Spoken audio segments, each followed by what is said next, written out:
Mateo capítulo 7. Hemos visto en el Sermón del Monte varios temas. El Señor nos habló acerca de las características del cristiano. Nos habló acerca de que el cristiano debe no estar guardado en la iglesia, sino salir afuera a mostrar lo que realmente es delante del mundo, para que el mundo vea el cambio que Dios ha hecho en nuestras vidas, la luz que nos ha dado, y glorifiquen a nuestro Padre que está en los cielos. El Señor Jesucristo nos dijo que no ha venido a destruir la ley o a poner una nueva ley, sino a mostrarnos el propósito que Dios ha tenido desde el principio. Y con esto nos da ejemplos en varios de los mandamientos, nos exhorta acerca de que tengamos amor incluso a los enemigos. También nos dice que nuestra devoción debe de ser privada al Señor. Esto es importante porque si oramos como oramos hace un momento en grupo aquí, qué bonito, es importante hacer eso. Pero si yo no tengo una devoción en mi casa, si yo no estoy acostumbrado a orar en privado, la oración que hago en público no me vale nada porque no tengo una relación con Dios. Entonces nos dio varios ejemplos en cuanto al dar, en cuanto al ayuno y en cuanto a la oración. Pero también después nos habló el Señor acerca de las prioridades. Que no debemos hacernos tesoros aquí en la tierra, sino en el cielo. Que no podemos servir a dos señores. Debemos y nos conviene servir a Dios. Y que debemos procurar que nuestro ojo sea bueno y capaz de percibir la realidad de lo que nos rodea. Esto del ojo va más allá de lo que hemos visto aquí. Porque nuestro ojo tiene que ver como Dios ve. Nosotros estamos acostumbrados a ver las cosas como nosotros las queremos ver o como la gente nos dice que las debemos ver. Pero Dios tiene otra forma de ver las cosas y tenemos que empezar a ser transformados por su Espíritu para poder ver y darle valor a lo que tiene valor y quitarle valor a lo que no tiene valor. Hay una escritura que dice, ay de los que a lo bueno le dicen malo y a lo malo le dicen bueno. Toda la gente vive así, excepto el verdadero cristiano que ha sido transformado por el poder del Espíritu Santo, es capaz de empezar a valorar las cosas como son, y cuando eso suceda, va a poder servir a Dios y no servir al poder o a las riquezas, como vimos nosotros, que se refería a una situación en donde yo ya a Dios incluso lo hago a un lado porque ya no lo necesito. Ahora yo ya tengo la fuerza de hacer lo que yo quiera y al final quedo yo sentado en el trono. Ahora el Señor con esto va a concluir el Sermón del Monte en el capítulo 7 y dice: no juzguéis para que no seáis juzgados, porque con el juicio con el que juzgáis seréis juzgados, y con la medida con la que medís os será medido. ¿Y por qué miras la paja que está en el ojo de tu hermano y no echas de ver la viga que está en tu propio ojo? ¿O cómo dirás a tu hermano, déjame sacar la paja de tu ojo, y aquí la viga en el ojo tuyo? Hipócrita, saca primero la viga de tu propio ojo, y entonces verás bien para sacar la paja del ojo de tu hermano. No deis lo santo a los perros, ni echéis vuestras perlas delante de los cerdos, no sea que las pisoteen y se vuelvan y os despedacen. En este capítulo 7, en la conclusión del Sermón del Monte, nosotros podemos estar viendo que puede que no sea una secuencia de lo que viene diciendo el Señor, sino ciertas cositas que se tomaron y se agruparon aquí. Puede que sí haya sido una secuencia. De cualquier manera, el Señor nos está dando enseñanzas como empaquetadas en grupo. No necesariamente tienen relación una con la otra. Son enseñanzas a nosotros los cristianos. Lo primero que nos dice aquí, que es bien importante, no juzgues para que no seas juzgado. Ahora este juicio no es un juicio absoluto. No quiere decir, entonces que se acaben las cortes. Voy a estar a protestar en contra de las cortes. Y si yo era juez antes, voy a renunciar a mi trabajo porque Cristo dice no juzgues. No se está refiriendo a este tipo de juicio. Tampoco se refiere al tipo de juicio en donde yo voy a observar a una persona y catalogar en mi mente esta persona está haciendo mal o está haciendo bien. No puedo juzgar. Mira, está matando a fulano o está robando, pero como yo no puedo juzgar, me voy a quedar con la boca callada y me voy a voltear al otro lado. El Señor no está diciendo eso. El Señor está aquí hablando acerca de un juicio de crítica, de censura, en donde yo apunto el dedo a decir, ese es un pecador y necesita, y lo expongo y estoy en un juicio de crítica. Dice el Señor, ten cuidado. Alguien dijo por ahí, cuando apuntas un dedo, hay 3 que te están apuntando a ti de tu propia mano, ¿verdad? Así que ten cuidado. Y el Señor dice, con la vara con la que tú mides vas a ser medido. Si tú estás diciendo aquella persona está haciendo tal cosa, ese mismo juicio que acabas de emitir va a regresar a ti. ¿Y saben qué? Generalmente nosotros somos capaces de ver el error en otras personas que nosotros mismos tenemos. De hecho, yo me he dado cuenta que las personas que más hablan en contra de algún pecado o de alguna maldad es generalmente la persona que lo está practicando. No es una regla general, pero se ha visto muchas veces esto. Dice el Señor, con la medida con la que tú mides vas a ser medido. Y dice, ¿y por qué ves la paja del ojo de tu hermano y no echas de ver la viga que hay en tu propio ojo? Hipócrita, saca primero la viga que hay en tu ojo y así verás bien para sacar la paja del ojo de tu hermano. El Señor aquí no está prohibiendo que yo en un momento dado, hablando del juicio, note un error en mi hermano, la paja que está en su ojo. No me dice, bueno, tú ocúpate de tu propio negocio, no te metas en lo que no te importa y vete para otro lado. Eso no está diciendo el Señor. Lo que está diciendo aquí el Señor es, tú estás viendo ese error en él, ahora vete en el espejo. Con la misma vara con la que lo acabas de medir, yo te voy a demostrar que tú lo que tienes en el ojo es una viga. Es una caricatura, ¿verdad? A nadie le cabe una viga en el ojo. Pero es una caricatura real de lo que está sucediendo aquí. Tú estás viendo un mal acá, pero velo ahora en tu propio ojo. Cuando David pecó con Betsabé, ustedes saben la historia, él adulteró con la esposa de Urías Eteo, un guerrero suyo, que después que ella quedó embarazada, mientras él estuvo en guerra, lo trajo y quiso cubrir el asunto, mandándolo a su casa para que durmiera con su mujer, pero él no quiso ir a su casa. Y después David al final le envió a él mismo con una carta sellada que era su sentencia de muerte, él no lo sabía, para entregársela al capitán de la guardia y le dijo, pon a Urías al frente de la batalla y asegúrate que muera. Y murió. Llegó el profeta Natán a decirle a David, David, había un hombre que tenía una corderita que la amaba como su hija, era lo único que tenía. Comía en su mesa, hasta dormía en su cama. La cuidaba porque era lo único que tenía, su única familia. Y el vecino era un rico que tenía muchos animales, muchos corderos. Un día vino una persona a visitar a la persona esta rica y él a la fuerza mandó traer y le quitó la ovejita al que tenía, eso era lo único que tenía el vecino, y la mató y la preparó y se la dio al amigo para que la comiera. ¿Qué se debe hacer con este tal hombre? Y David se levantó, se rasgó las vestiduras y gritó, el tal hombre merece pagar 4 tantos lo que hizo y morir después. Y le dijo el profeta, tú eres ese hombre,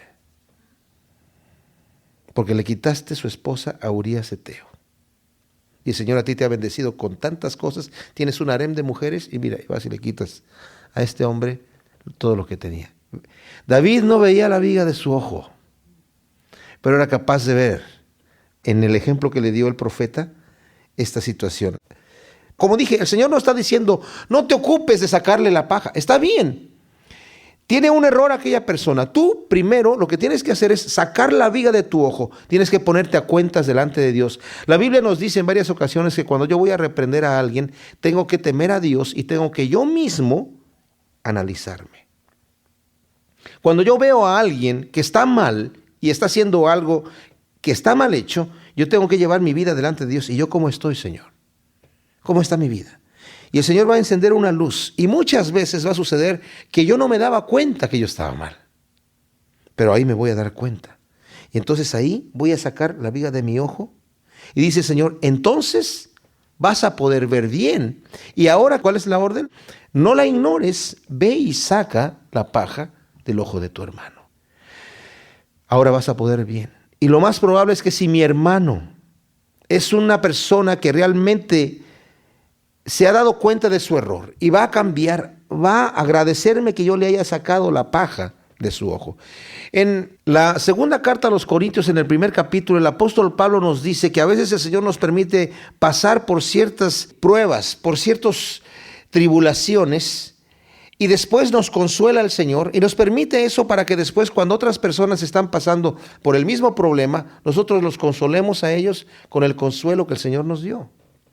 Lo mismo sucede en cuanto a debilidades en la carne. Cuando yo veo que fulano está haciendo una falta y después cuando yo me examino, veo que yo también, y el Señor me habla a mí, Ya voy a tener la experiencia para hablar a este fulano que cometió esa falta, decirle, mira, lo que tú estás haciendo es así con lo que yo tenía. Pero déjame decirte lo que el Señor me dijo, déjame decirte cómo el Señor me sacó de ahí, y eso va a ser bien recibido. Ahora, hay personas que no lo van a recibir bien. Hay personas que jamás quieren cambiar. Hay gentes que son hipócritas. Son los que son muy, muy raros, que aunque uno les hable de las cosas grandes que el Señor ha hecho en nuestra vida, se le van a voltear en nuestra contra y nos van a despedazar, especialmente si le hemos contado algo muy privado. Mira, a mí el Señor me trató esto cuando yo estaba haciendo esto. Mira, tú estabas haciendo esto, y lo divulgan. Y esos son esos cerdos que dice ahí que nosotros les estamos dando perlas y se vuelven contra nosotros, las pisotean y luego se vuelven y nos despedazan. Ahora, se oye muy feo, como dice el Señor aquí, no le des lo santo a los perros, ni echéis vuestras perlas delante de los cerdos. Ay, ay, ay. Aquí no está hablando de animales, está hablando de gente. Y es fuerte el lenguaje, pero era un lenguaje común en aquel entonces. Pedro también lo utiliza. En su segunda carta, en segundo capítulo, dice: el perro vuelve a su vómito y la puerca lavada a revolcarse en el cieno. Utiliza los mismos dos animales en referencia a falsos maestros, gente que vive solamente para satisfacer sus propios deseos y que lleva la máscara de cristianos para sacar provecho a la gente.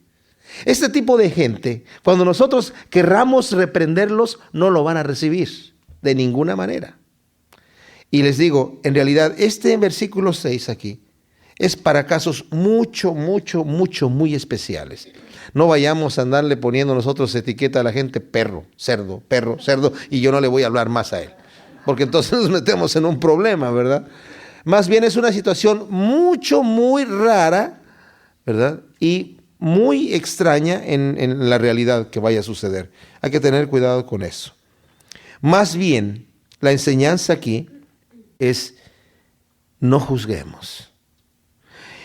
El apóstol Juan nos dice que cuando veamos nosotros a alguien en pecado, lo que tenemos que hacer es orar por él, para que Dios le dé luz. Esto quiere decir que si es un cristiano, a lo mejor mis palabras no van a servir mucho y a lo mejor yo no sé cómo hablar. Y lo primero que tengo que hacer es orar: Señor, tú muéstrale que está en pecado. Pero también tengo que no quedarme con los brazos cruzados. Si no veo un cambio, tengo que ir. Dice, si tu hermano pega contra ti, ve y habla con él. Él fue el que pecó y pecó contra mí. Yo puedo decir, bueno, yo lo perdono y lo olvido. No, ve y arregla el asunto con él. Pero tenemos que hacerlo con mansedumbre, tenemos que hacerlo con paz, con humildad y considerándonos a nosotros mismos. Versículo 7 dice: pedid y se os dará, buscad y hallaréis, llamad y se os abrirá, porque todo aquel que pide, recibe, y el que busca, halla, y al que llama se le abrirá. Ahora, aquí el Señor nos está llamando a algo bien especial.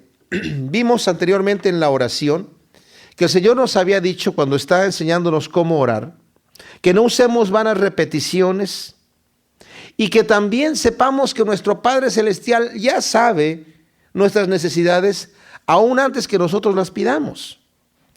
Y en esta oración del Padre Nuestro, el Señor nos enseñó que lo que va a hacer la oración me va a cambiar a mí, me va a transformar, me va a hacer que yo empiece a ver las cosas desde el punto de vista que Dios las ve. Porque estoy diciendo: Padre nuestro que estás en los cielos, santificado sea tu nombre. Me interesa que su nombre sea santificado. Me interesa que su voluntad se haga aquí en la tierra como se hace en el cielo. Y yo estoy aquí en la tierra. Yo soy el que llevo el nombre de Dios y lo debo santificar. Venga a tu reino. Me interesa que su reino venga aquí, por lo tanto voy a andar predicando el evangelio. Yo voy a declarar que Él es Dios. Y toda la oración me va cambiando. Aún en las peticiones: danos nuestro pan de cada día. Perdónanos nuestras deudas y no nos metas en tentación. Porque no estoy pidiendo privadamente para mí solamente. Estoy pidiendo: danos a mí, a mi prójimo y aún a mi enemigo. Y me va transformando esta oración. Y la oración me transforma porque cuando el Señor le dice a sus discípulos: los campos están blancos, por tanto, pidan al Señor de la mies que envíe obreros a su mies. Fíjense, los discípulos no sabían lo que estaba pasando. El Señor les informa: oigan, jóvenes, Los campos están blancos. Están blancos los campos. ¿Y qué hay que hacer? Hay que pedirle al Señor que envíe obreros. Ok. O sea, ellos no saben. Es tiempo de la cosecha, no se dan cuenta. El Señor les está informando. ¿Y saben qué es lo que les dice el Señor? La solución al problema. No les dice, vayan y cosechen. Pídanle al Señor que envíe obreros. ¿Que acaso le tenemos que dar permiso a Dios para que envíe obreros a su mies? ¿O por qué yo le tengo que pedir a Dios que envíe obreros? Él es el que me está informando lo que está sucediendo, la necesidad que existe. ¿Saben lo que sucede aquí? El Señor nos quiere meter en su obra. Es como el padre que lleva a su hijo a la fábrica a decirle, mira, este señor está haciendo zapatos ahora, dile que le ponga la suela. Póngale la suela, Señor. Y es parte del trabajo. O sea, el trabajo va a seguir de cualquier manera, pero el Señor nos ha incluido en su trabajo. Nos ha mandado a predicar el evangelio y nos ha mandado a interceder por otras personas. ¡Qué bendición! ¿Se dan cuenta? Nosotros no hacemos nada, Él lo hace todo. A través de nosotros, es más, lo que hacemos nosotros solamente es estorbar. Pero cuando nos vaciamos de lo que somos nosotros y dejamos que Dios obre a través de nosotros, la obra es hecha y luego nos da una palmadita en la espalda y nos dice, buen siervo y fiel. Y acá el Señor nos dice, pedid y se os dará, buscad y hallaréis, llamad y se os abrirá. El Señor nos está llamando a que, no hemos pedido por nuestras necesidades, pero ahora vamos a pedir. Pero no solamente vamos a pedir por lo nuestro, personalmente, también vamos a interceder.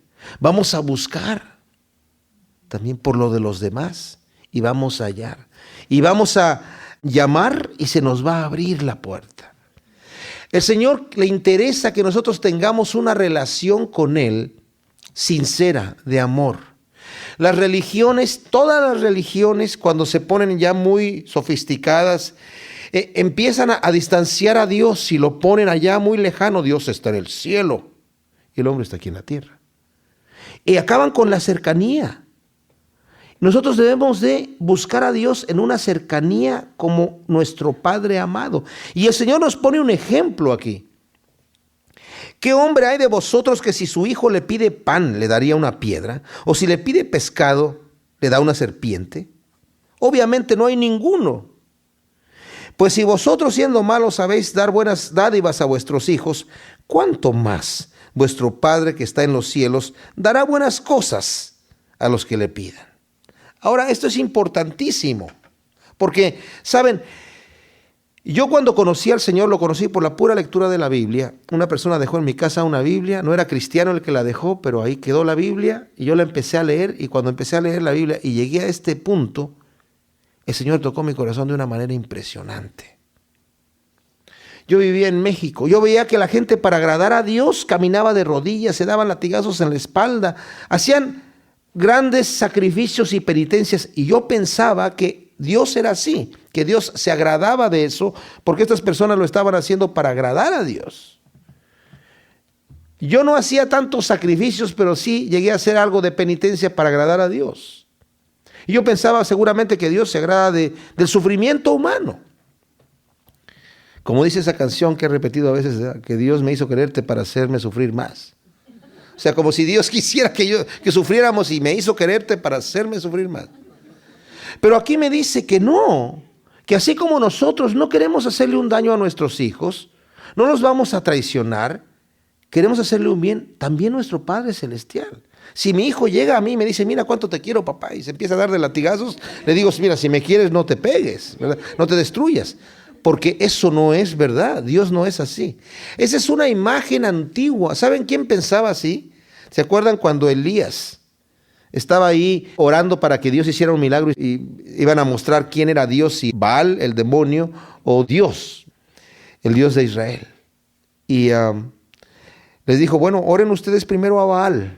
Baal era un demonio, era un ídolo de fierro que lo calentaban al rojo vivo y sacrificaban los bebés que nacían, se los ponían en las manos que estaban al rojo vivo. Y saben, y la gente danzaba alrededor de su Dios, a ese Dios, y se cortaban con cuchillo para agradar a ese Dios. Esas son prácticas satánicas que se practican en muchas religiones, ¿verdad?, antiguas, pero que no están adorando al Dios verdadero, porque el Dios verdadero no se agrada del sacrificio humano. Entendamos eso. Entonces, si tu hijo te pide un pan, ¿tú le darías una piedra? No, pues tampoco Dios. Si tú que eres malo sabes tratar bien a tu propio hijo, ¿cómo crees que el Padre te va a tratar a ti? Esto a mí, este versículo a mí me partió el corazón. Porque yo dije, Dios me ama y me ama así. Pero esto es lógico, por supuesto. ¿Cómo Dios me va a querer ver ahí sufriendo y torturándome? Tenía sentido y tiene sentido hasta el día de hoy. Y saben, esto nos debe de inspirar confianza para llegar delante de Dios a decirle, Señor, yo voy a pedir, yo voy a buscar y voy a llamar.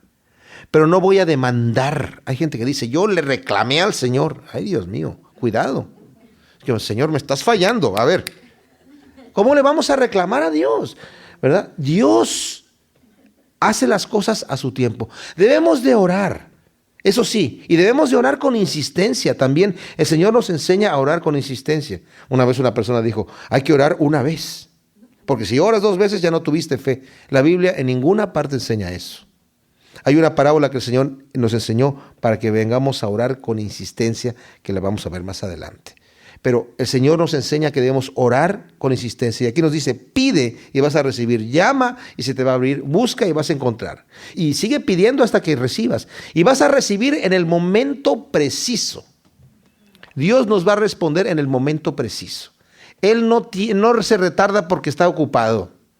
Él no se retarda porque no nos prestó atención o porque se le olvidó el asunto, porque tenía cosas más importantes. El Señor tiene un tiempo perfecto para respondernos la oración. ¿Y saben qué? A veces nos va a responder sí y a veces nos va a responder no. Porque les digo una cosa, nosotros como padres, los que ustedes de aquí son padres, se dan cuenta que nuestros hijos, no todo lo que nos piden se los vamos a dar porque no les conviene. Yo he visto padres en donde el niñito ven y todo lo que le pide se lo dan y el niñito se convierte en un demonio chiquito, ¿verdad? Porque indisciplinado. Porque le dan todo lo que pide y nunca hay un no. Qué terrible. Hay que disciplinar a los niños, ¿verdad? Porque necesitan aprender lo que es bueno y lo que es malo. Entonces, aquí viene primero el mandamiento de confianza. Pide y vas a recibir. Llama, se te va a abrir. Busca y vas a encontrar. Y viene después la instrucción. ¿Cómo es nuestro Padre Celestial de amoroso? Si ustedes aman a sus hijos siendo malos, ¿cómo creen que los ama el Padre Celestial? ¿Saben cómo nos amó? Dio a su Hijo unigénito a morir por nosotros. ¡Qué tremendo! Lo que le costó al Señor nuestra salvación fue el precio más grande que pudo haber pagado el Señor. ¿Saben? Hay una escritura que dice así. Yo soy, dice el Señor. ¿Hay algo difícil para mí? La respuesta la sabemos. Pues no. Pero ¿saben qué? Hubo algo muy difícil para el Señor. Y fue entregar a su Hijo en la cruz. Y fue como hijo ir y pasar toda esa tortura, toda la humillación y llegar a la cruz. ¿Y saben por qué lo hizo? Por amor a nosotros. Y si ese es el amor que Dios nos tiene, ¿cómo no vamos a confiar en Él? A decirle, Señor, haz tu voluntad, lo que tú quieras en mi vida. Yo no quiero hacer lo que yo quiero, yo quiero hacer lo que tú quieras. Es como en estos juegos que hay en la televisión, ¿verdad? De que, a ver, y ahí están los 2 premios, el premio de la puerta 1 y el premio de la puerta 2. ¿Cuál escoges? ¿Verdad? Si le pudiéramos decir al anfitrión del juego, mira, pues, el que tú quieras. ¿Me dejas que yo te escoja para ti? Por supuesto, yo haría eso, porque el anfitrión sabría cuál es el mejor premio. ¿Me entiendes? El Señor sabe cuál es el mejor premio. Sabe cuál es la mejor respuesta, porque Él ya sabe lo que está detrás de la cortina. Así que cuando yo le digo, Señor, esto es lo que yo te estoy pidiendo, pero haz tú tu voluntad, es la mejor forma de pedir y no reclamarle al Señor. Así que todas las cosas que queráis que los hombres hagan con vosotros, así también haced vosotros con ellos, porque esto es la ley y los profetas. Esta escritura aquí, que es la regla de oro, se conoce como la regla de oro, algunos dicen que eso ya se ha dicho desde antes. Confucio decía algo parecido. Pero saben, y en el Talmud se menciona algo parecido también. Pero no es exactamente lo que de Jesucristo dice.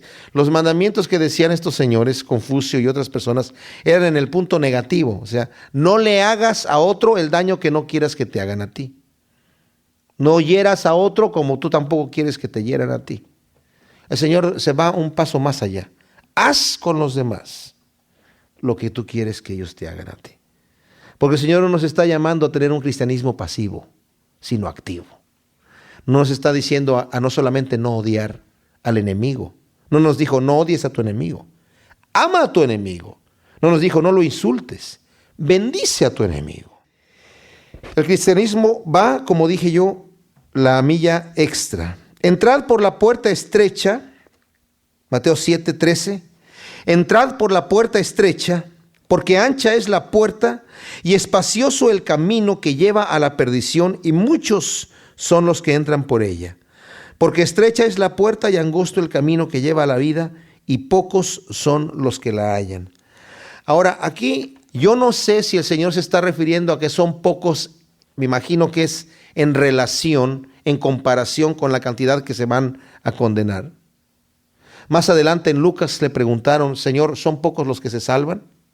Y él habla de esta puerta, pero no les dijo, sí, son pocos. Nada más dijo que son más los que se van a la perdición. Porque también vemos que en Apocalipsis Juan vio una multitud que nadie podía contar, y eran los que habían sido redimidos por la sangre del Cordero, que habían sido salvos. Pero en comparación con el total de la humanidad, son pocos los que se salvan. ¿Por qué? Porque hay una puerta ancha, hay dos puertas, hay dos caminos, hay dos destinos, hay dos públicos. Una puerta, un camino es ancho, la gente puede ir, no hay restricción. Pueden tener diferencia de opinión, hay mucho espacio para caminar y para bailar y para moverse para todos lados y opinar diferente. Y todos están ahí. El camino del Señor es angosto porque hay que caminarlo de la manera que Él dice. De hecho me dice, ten cuidado que lo que se ha salido del camino vuelva a entrar y lo que ha sido hecho cojo se va a sanar. El Señor me llama a caminar en ese camino angosto. No es como yo quiera, es como Él quiera. El otro camino ancho va toda la gente. Dicen todos los caminos llegan a Roma, pues seguramente entonces el infierno es Roma, ¿verdad? Todos los caminos llegan a Dios, no es cierto. Solamente el camino que Jesucristo trazó y dice que es angosto. Ahora, son muchos los que hay acá porque van con la diferente forma que ellos piensan, y acá solamente son los que han dado la vuelta, han rechazado el mal y han entregado sus vidas al Señor. La puerta es ancha en un lado porque puede entrar con todo el equipaje que quieran, con todos los pecados y con todas las frustraciones y con todo lo que quieran. Pero acá no, aquí hay que dejarlo todo en la puerta. Y hay que entrar solamente con un corazón quebrantado, y todo lo demás es lo que el Señor nos va a dar del otro lado. Hay dos destinos, uno es la vida eterna y otro es la perdición eterna. Y el Señor nos dice, entra por la puerta estrecha. Esto es bien importante porque de aquí en adelante el Señor nos va a estar hablando acerca de una decisión que nosotros debemos de tomar. No pensemos en ningún momento que es por el puro hecho de que yo digo la palabra mágica, Señor, yo te recibo como mi Señor y Salvador, eso ya está así. Ya se acabó todo, que me sellaron en la frente y quedé del otro lado. Yo tengo que escoger qué puerta voy a cruzar, primero qué camino voy a andar. Es la primera decisión que yo hago. De esto acerca de la decisión acerca de Cristo lo vamos a ver en unos versículos más adelante. Aquí nos habla acerca de los falsos profetas y nos dice, guardaos de los falsos profetas que vienen a vosotros con vestidos de ovejas, pero por dentro son lobos rapaces. Por sus frutos los conoceréis. ¿Acaso se recogen uvas de los espinos o higos de los abrojos? Así todo buen árbol da buenos frutos, pero el árbol malo da frutos malos. No puede el buen árbol dar malos frutos, ni el árbol malo dar frutos buenos. Todo árbol que no da buen fruto es cortado y echado en el fuego. Así que por sus frutos lo conoceréis. Ahora, aquí lo primero que vemos es una advertencia. Cuídense de los falsos profetas. Profeta no necesariamente una persona que esté haciendo una profecía de lo que va a pasar en el futuro. Profeta es aquel que abre la boca en lugar de Dios. Dios dice esto. Cuando uno predica, está profetizando. Está diciendo lo que Dios dice. Dice, vienen vestidos de ovejas. Se ven como los demás. No los puedes distinguir. Por dentro son lobos rapaces. Pero si vienen bien disfrazados, no los vas a poder distinguir. El lobo viene a devorar a la oveja. Pedro en su segunda carta, en su segundo capítulo, nos habla acerca de los falsos maestros y de los falsos profetas. Lo mismo Judas, que es la carta que está antes del Apocalipsis. Judas el bueno, ¿verdad? Y nos dice Casi lo mismo, Judas, que nos dice Pedro. Dentro de la iglesia se levantaron estos falsos profetas. Han crecido con nosotros, pero ellos no han amado a Dios, se han amado a sí mismos y utilizan el evangelio para sacar provecho. Son como Judas. Judas anduvo 3 años con el Señor, escuchando, ¿se imaginan ustedes? Escuchando lo que él enseñaba, viéndolo como él vivía, viendo la honestidad en la cual él andaba, oyendo sus oraciones, enseñando las explicaciones privadas que tenía a sus discípulos, viendo los milagros que hacía el Señor, escuchando todo lo que pasó, viendo todo lo que pasó, y aún así su corazón jamás fue tocado, porque él tenía una decisión y nadie lo hizo cambiar. Hay gente así. Y esos son los falsos. No creen que son falsos. El falso profeta no sabe que es falso profeta. El falso maestro no sabe que es falso maestro. Están engañados. Dios les ha permitido que se engañen. Son aquellos que nos dice Romanos 1, que han rechazado con injusticia la verdad. Y creyéndose sabios, se han hecho necios, torpes. Y Dios, teniendo una mente reprobada, los ha entregado a su mente. Ha dejado de pelear con ellos, ha dejado de decirle en su conciencia eso está mal, y ellos no quieren escuchar a Dios, y Dios les quita eso. ¿Saben? Es peligrosísimo. Nosotros en nuestro cuerpo tenemos muchos monitores. Si nos sentimos fuego por acá, calor, una espina, inmediatamente nuestros monitores nerviosos nos hacen ver esto. Cualquier cosa que nos sucede con nuestros monitores que tenemos, nos podemos dar cuenta que está mal. En el espíritu solamente tenemos un solo monitor, y es nuestra conciencia. Y si la cauterizamos, si la apagamos, no hay manera de que nadie nos convenza de que algo está mal. Estos falsos maestros solamente están para devorar, y el Señor nos dice, miren, ya que no los pueden identificar por su piel, porque parecen ovejas, tienen que identificarlos por su fruto. Eso no lo van a poder esconder. Los árboles no se pueden esconder como se van a esconder los lobos. Los árboles están allí y puede decir, mira, parece que es durazno, parece que, no sé, parece que es, hasta que le sale el fruto. Y cuando sale el fruto te das cuenta de lo que es. ¿A qué fruto se está refiriendo aquí el Señor? El fruto del Espíritu Santo es amor, gozo, paz, paciencia, benignidad, bondad, fe, mansedumbre y templanza. Esos son los frutos en mi propia vida. Esos son los frutos que el Espíritu Santo produce en mí. Pero el fruto que yo presento afuera, como amor, viene en la humildad, viene en la mansedumbre, viene en ser pacificador, viene en tener hambre y sed de justicia, en ser íntegro en todos mis aspectos. En todo lo que hemos aprendido acá. El falso profeta o falso maestro va a hablar muy bien de Dios, va a decir grandes cosas y grandes maravillas acerca del reino de los cielos. Y va a convencer a mucha gente, pero al final sus frutos se van a notar. Son egoístas, son altivos, prepotentes, avaros, no toleran nada, iracundos, sensuales, etc. Saben, hoy en día, como en todos los tiempos, yo estoy hablando de hoy en día porque yo vivo hoy en día, hay muchos falsos maestros. Y la Biblia dice que los que tenemos la culpa somos la iglesia. Porque dice la gente, y sobre todo en los postreros días le dice Pablo a Timoteo, guárdate que van a venir, va a haber gente que ya cansados de oír la sana doctrina, ya no la van a querer tolerar más, porque no van a querer que la sana doctrina, que es esa espada de doble filo, siga cortando y siga tratando de quitar ese pecado que hay en nuestro corazón. Ustedes saben que el evangelio nos duele todo el tiempo. Digo nos duele, le duele a nuestra carne, pero a nuestro espíritu le hace bien. A nuestra carne nos duele porque tenemos que decirle no al pecado. Y nos va a costar trabajo hasta el día que nos vayamos con el Señor. El apóstol Pablo dice que gemimos nosotros juntamente con la creación, queriendo ser revestidos de incorrupción. Pero eso vamos a estarlo sufriendo hasta que partamos con el Señor. Mientras tanto, estamos en esta lucha constante. La gente cansada de escuchar la sana doctrina, dice, van a tener comezón de oír. Y van a levantarse para sí mismos maestros que les hablen de acuerdo a sus concupiscencias, que quiere decir, maestros que les prediquen y que les den permiso de vivir en su pecado y que le saquen un versículo. Está bien lo que estás haciendo porque mira lo que dice aquí la Biblia. Ah, muchas gracias. Adelante. No te tienes que negar a ti mismo. Ah, no. No, somos hijos de un rey. Ah, es cierto. Claro. ¿Y cómo anda el hijo del rey? No anda en un Volkswagen ahí chiquitito. En un Mercedes, ven, mínimo. Entonces, por eso, porque somos hijos de un rey. Claro. Tenemos que buscar esa alteza, esa altivez. Somos hijos de un rey. Y así como eso, está poniendo un ejemplo pequeño. Yo no puedo entender cómo puede haber iglesias en donde estén casando homosexuales. Pero saben, tienen versículos para apoyar eso. Muchos toman la Biblia como si fuera la Constitución. El mismo artículo, la misma Constitución, la utiliza un abogado para defensa y el otro para acusación. Uno para decir que sí y el otro para decir que no.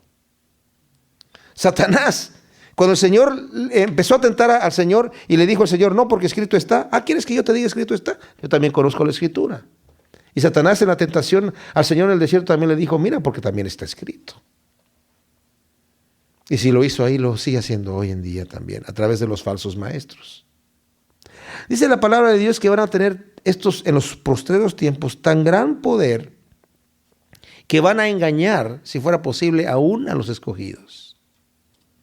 No solamente con palabras persuasivas, de sabiduría humana, como dice el apóstol Pablo, con argumentos y con situaciones que uno dice, oye, pues si tiene razón el tipo. Pero saben, les voy a decir una cosa, no hay nada nuevo. Lo que el Evangelio predica, lo que Jesucristo nos dijo, así es. Y no podemos cambiarlo. No podemos cambiarlo. Y no hay, si alguien me llega y me dice, no, pero es que ahora viene una nueva revelación, como dice Pablo, si alguien te viene con otro evangelio diferente, aunque sea un ángel del cielo, dice Pablo, sea maldito de Dios. Eso lo dice la palabra de Dios. Si alguien viene con cualquier cosa nueva, el libro de Apocalipsis dice, cualquiera que le quite de aquí, el Señor le va a quitar su nombre del libro de la vida. Cualquiera que le añada, el Señor le va a añadir las plagas que están en este libro. No podemos quitar, ya está todo dicho aquí. Entonces, estos maestros vienen a destruirnos de esa manera, a darnos permiso de pecar y a darse ellos mismos permiso de pecar para sacarnos provecho, pero al final, no tanto por lo que dicen, sino por lo que hacen. Nos vamos a dar cuenta por sus frutos de quiénes son. Versículo 19 también dice, todo árbol que no da buen fruto es cortado y echado en el fuego. El último profeta del Antiguo Testamento, que fue Juan el Bautista prácticamente, dijo, ya el hacha está puesta a la raíz de los árboles. Todo árbol que no da buen fruto va a ser cortado y va a ser echado en el fuego, en un fuego que nunca se apagará. Aquí el Señor vuelve a hacer mención acerca de este asunto. El árbol va a ser cortado, el que no dé buen fruto, y va a ser echado en el fuego. Versículo 21. No todo el que me dice Señor, Señor entrará en el reino de los cielos, sino el que hace la voluntad de mi Padre que está en los cielos.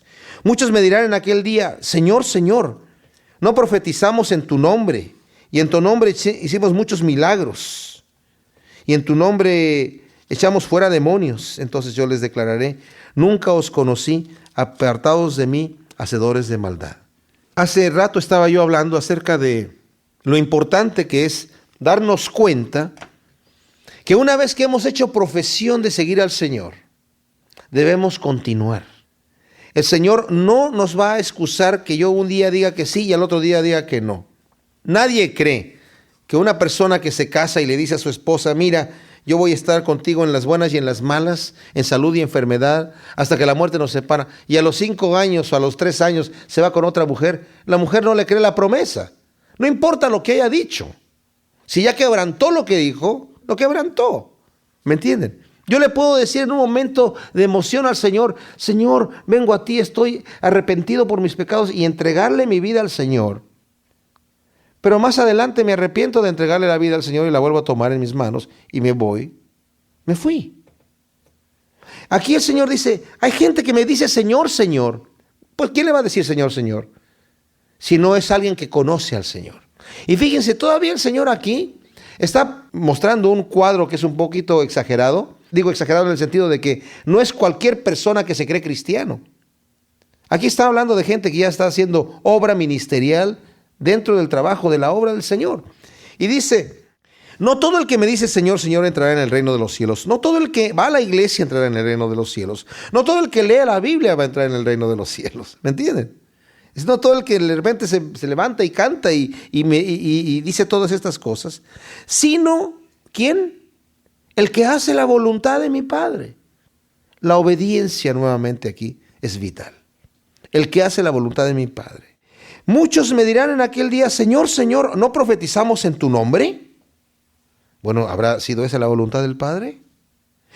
¿No echamos fuera demonios? Bueno, obviamente la voluntad del Padre debe ser echar fuera demonios, ¿no? ¿Y no hicimos muchos milagros? Me imagino que la voluntad del Padre podría ser hacer milagros. Pero ¿qué es lo que le dice el Señor aquí? Entonces les declararé, nunca os conocí, apartados de mí, ¿qué cosa? Hacedores de maldad. ¿Saben cuál es la voluntad del Padre? Nuestra santificación. La Biblia lo repite una y otra vez. Que nos apartemos de maldad. Que dejemos el pecado, que abandonemos el pecado. No podemos por nuestras propias fuerzas. Pero con el poder del Espíritu Santo lo podemos hacer. Y el Señor eso es lo que nos está pidiendo. La voluntad del Padre es nuestra santificación. Estos hombres han estado ocupados haciendo la obra del ministerio, pero viviendo un doble estándar.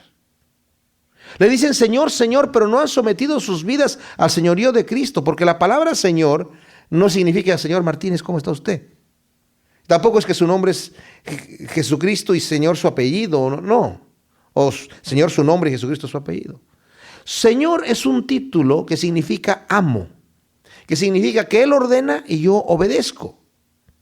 Yo no le puedo decir al Señor, no Señor, como Pedro le dijo un día, cuando le dijo, a ver Pedro, te voy a lavar los pies. No Señor, de ninguna manera. Al Señor no le podemos decir Señor, no Señor. Es siempre sí Señor. Y cuando el Señor dice que yo debo de apartarme del pecado, tengo que decirle, sí, Señor. Que yo tengo que negarme a mí mismo, tomar mi cruz y seguirlo, sí, Señor. Y cuando yo me niego a mí mismo, ya no es más yo lo que yo quiero, sino como dice Pablo, ya no vivo yo, ahora vive Cristo en mí. Lo que soy yo ya lo dejé. Ahora eres tú, Señor.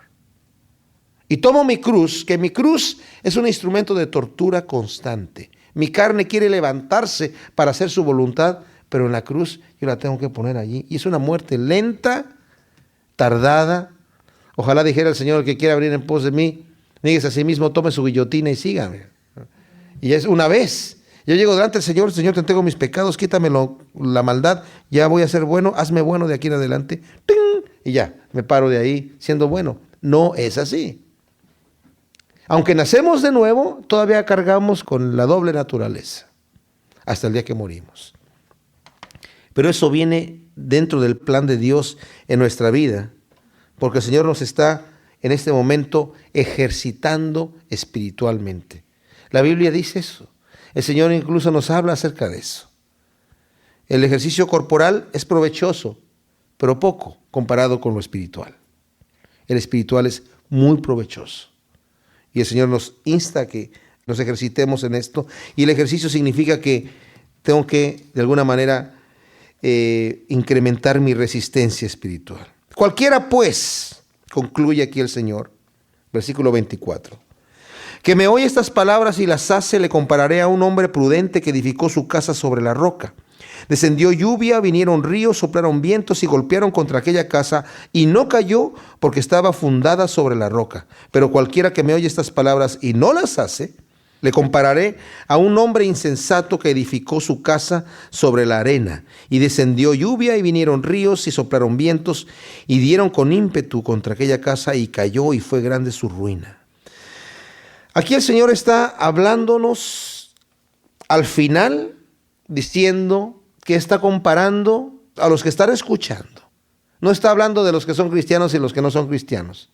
Está hablando de los que somos cristianos y estamos escuchando todo esto que el Señor nos ha hablado aquí en el Sermón del Monte. Dice, voy a hacer dos comparaciones. El que escucha mis palabras, lo voy a comparar a uno que fundó su casa sobre la roca.